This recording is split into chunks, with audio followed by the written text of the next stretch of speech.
Richard Kalibala mutuuze ku kyalo Olusu ekisangibwa mu ggombolola y'Emyanzi mu disitulikiti y'e Kasanda. Ono y'omu ku batuuze abali mu kwewuunaganya olw'engeri ebirime byabwe gye byonooneseemu.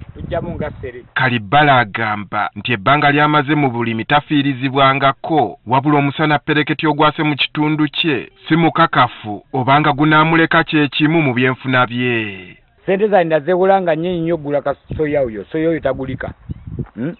Abaana baganya okusoma lwakuba nti embeera eno ssebo mukama wange. Ono ku mulundi guno yasalawo okulima soya saako ne kasooli wabula bw'otuuka mu nnimiro ze baabuwe omusaasira. Mukama wange naawe kennyini weetegereza ennimiro eyasimba soya ndaba sere okulima wano soya.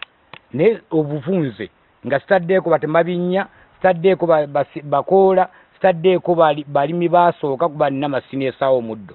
Era nasaawo na masini esaawo omuddo okujja kunya ekisambu. Kitono nnyo ndi mitwalo nga 85.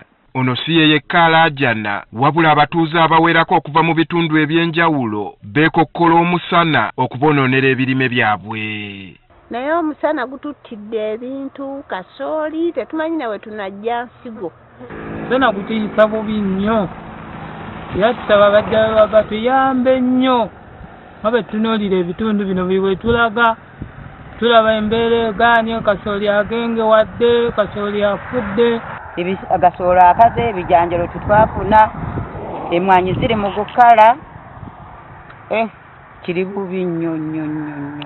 Bano bagamba nti essuubi lyabwe mu byenfuna eby'omu maka gaabwe baali balitaddemu ebyo ebintu bye balima kyokka mu kaseera kano tebamanyi kyakuzzaako. Kasooli kye kirime ekikwatiridde buli wamu.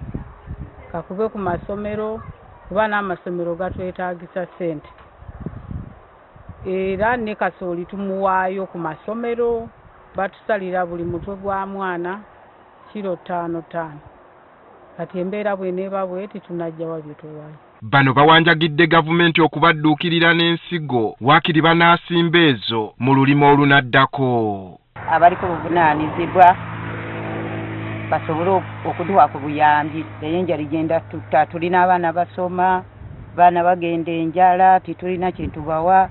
Ssentebe wa disitulikiti y'e Kasanda Kasirye Zimula agamba nti abantu okufiirizibwa mu bulimi bwabwe kivudde ku kubuzaabuzibwa olw'enkyukakyuka y'obudde. Enkuba etonyera mu budde butagisuubiryamu, omusana gujjira mu budde butagusuubiryamu, era ogenda okwekanga nga embeera y'obudde etukosezza nnyo.